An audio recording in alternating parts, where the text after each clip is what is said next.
ప్రశాంతి రెడ్డి గారు.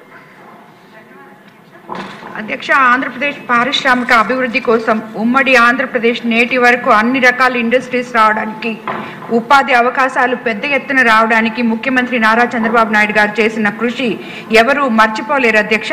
విభజిత ఆంధ్రప్రదేశ్లో శ్రీ సిటీ, విశాఖపట్నంలో వచ్చిన పరిశ్రమలు, కియా, గమేష మరియు రాజధాని అమరావతి లాంటి పారిశ్రామిక ప్రగతి సాధించడం కోసం మీరు చేసిన శ్రమ నేటికి తరతరాల ఆదర్శం అధ్యక్ష.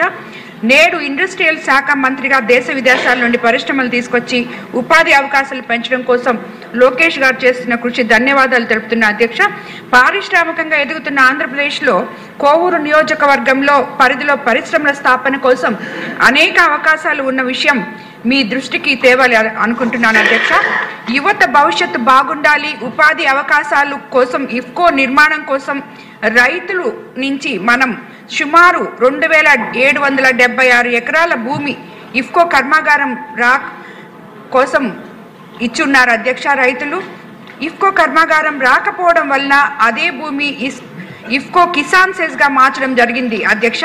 అందులో వ్యవసాయ ఆధారిత కంపెనీల నిర్మాణం కోసం భూములు కేటాయించే అవకాశాలు ఉన్నప్పటికీ ఇప్పటికీ కేవలం గమేష, కోకోకోలా లాంటి 2 కంపెనీలు మాత్రమే వచ్చున్నాయి అధ్యక్ష.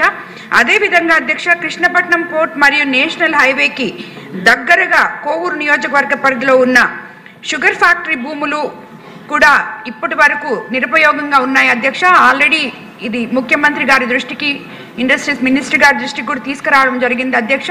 ఆ షుగర్ ఫ్యాక్టరీ ఇప్పటికి 13 సంవత్సరాల నుంచి క్లోజ్ అయిపోయింది అధ్యక్ష.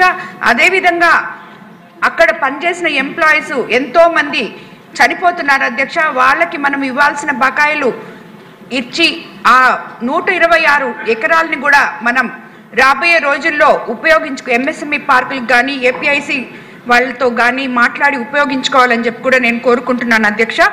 అదేవిధంగా కొడవలూరు మండలంలో ఉన్న రాచర్లపాడు, బొడ్డువారిపాలెంలో ఉన్న ఏపీఐఐసి పార్కులో పరిశ్రమల కోసం ఇప్పటికే కేటాయించిన స్థలాల్లో ఇంకా నిర్మాణం ప్రారంభించని కంపెనీలు చాలా ఉన్నాయి అధ్యక్ష. వాళ్ళు ఎందుకు ప్రారంభించట్లేదో, ఇన్ని రోజులైనా కూడా స్థలం తీసుకొని ఎందుకు ఊరికే పెట్టుకున్నారో కనుక్కొని దాన్ని ఆ కంపెనీల అనుమతులు రద్దు చేయాలని నేను కోరుకుంటున్నాను అధ్యక్ష. అదేవిధంగా మళ్ళీ కొత్త కంపెనీలు పెట్టే వారికి అది కేటాయిస్తే ఎన్నో ఉపాధి అవకాశాలు మన లోకేష్ బాబు గారు కళ్ళకంటున్న 20 లక్షల ఉద్యోగాలు ఆల్మోస్ట్ ఇక్కడ సగం భాగం వస్తాయని చెప్పి కూడా నేను కోరుకుంటున్నాను అధ్యక్ష.